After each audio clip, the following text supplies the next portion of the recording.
तो guys chapter 1 के and में हमें हमारा सेकंड मेल लीड भी मिल गया था जिसका नाम था शेन टिंग वेई और जिसका जेंडर ओमेगा था। तो हम स्टार्ट करते हैं चैप्टर 2 को।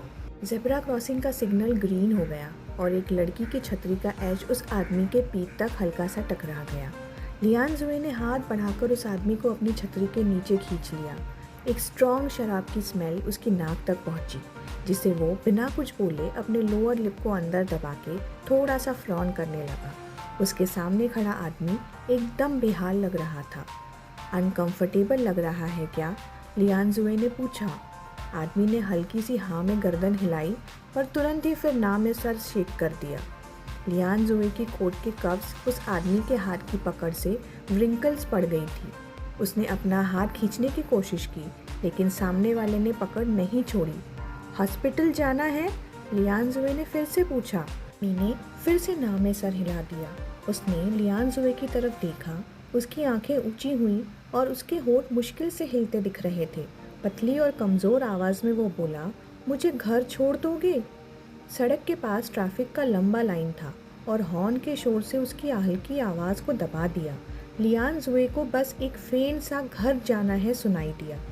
लियान जुए ने थोड़ा सोचा और पूछा, तुम्हारा घर कहाँ है? आदमी ने फिर से सर हिला दिया और अब शर्मिंदा सा लगने लगा। नहीं, वो मेरा घर नहीं है। उसने आंखें बंद की और धीरे धीरे मुश्किल से बोला, या फिर होटल? क्या तुम अपना आईडी यूज़ कर सकते हो? मेरा आईडी काम नहीं कर रहा। उन्होंने मुझे रूम देने से मना कर दिया। लियान जुए की नज़र रोड के पार वाले एक्सप्रेस होटल पर गई, पर उसने फिर से पूछा, तुम्हें सच में होटल नहीं जाना? नहीं, हॉस्पिटल नहीं, वो आदमी बोला। वो प्रूव करने के लिए कि हॉस्पिटल नहीं जाना, उसने लियान जुए के हाथ छोड़ दिए, लेकिन उसका बॉडी फिर से लड़खड़ाया और मुश्किल से वो अपनी जगह पर खड़ा हो पाया। मुझे हॉस्पिटल नहीं जाना। वो अपना सर नीचे किए खड़ा था, जो लियान जुए के चिन तक ही पहुंच रहा था। लियान जुए के एंगल से उसका बैक, नेक और पतले शोल्डर्स दिख रहे थे। उसका सफ़ेद शर्ट बारिश से पूरा भीग चुका था और ट्रांसपेरेंट हो गया था। उसके बॉडी की हल्की हल्की ट्रेम्बल्स और बटरफ्लाई बोन्स तक दिख रही थी। मुझे बस हल्का सा चक्कर आ रहा है। आदमी ने अपनी आंखें नीचे करके फोरहेड को धीरे से रब किया। उसकी आवाज़ पतली और हल्की सी अनॉयंस से भरी थी। मुझे लगता है मैंने शायद ज़्यादा पी ली। हाफ एन आवर बाद ड्राइवर आ गया।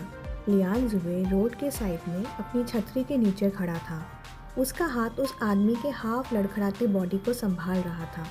उसके भीगे हुए कपड़े ठंडे और चिपचिपे लग रहे थे।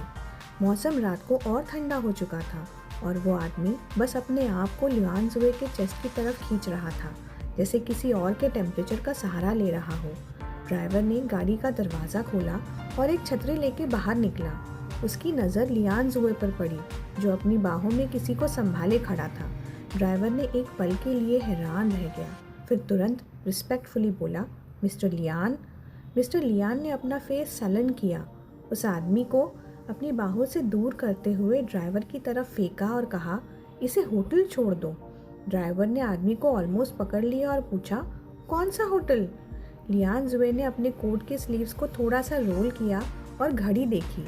कोई 5 स्टार होटल देख लो, मेरा नाम यूज़ करके रूम बुक कर लेना, मुझे और काम है। बातें ख़त्म होने से पहले ही एक हाथ ने उसकी कलाई पकड़ ली।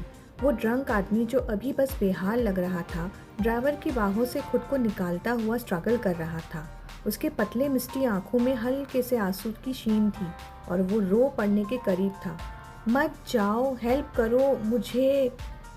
ड्राइवर साइड में ऑकवर्डली खड़ा था और धीरे से बोला, सर ये। लियान जुए ने अपनी नैरोड आंखों से उस आदमी को देखा। उसके चेहरे से ड्रंक होने का एक भी हिंट ढूंढने की कोशिश की, लेकिन फेल रहा। उसके पॉकेट में फ़ोन फिर से वाइब्रेट करने लगा। लियान जुए ने अपनी आंखें ब्रीफली बंद की और फिर अपनी कलाई उसकी पकड़ से हटा ली। एक इनडिफरेंट एक्सप्रेशन के साथ उसने ड्राइवर को अपनी छतरी दिया और फ़ोन उठाया। क्या बात है सर, आप आज रात वापस आ रहे हो? फ़ोन की दूसरी तरफ आंटी हेसिटेंट लग रही थी। टोंग टोंग अभी तक सोया नहीं है, कह रहा है आपका इंतज़ार करेगा। लियान जुए ने अपनी आईब्रोज फरो की।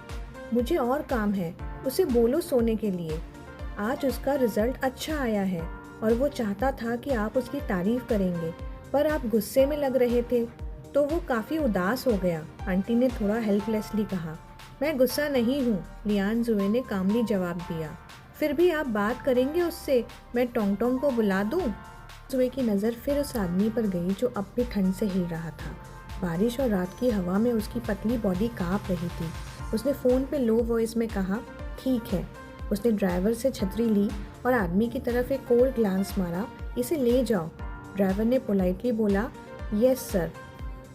अंकल लियान, आंटी ने बोला आप गुस्से में नहीं हो।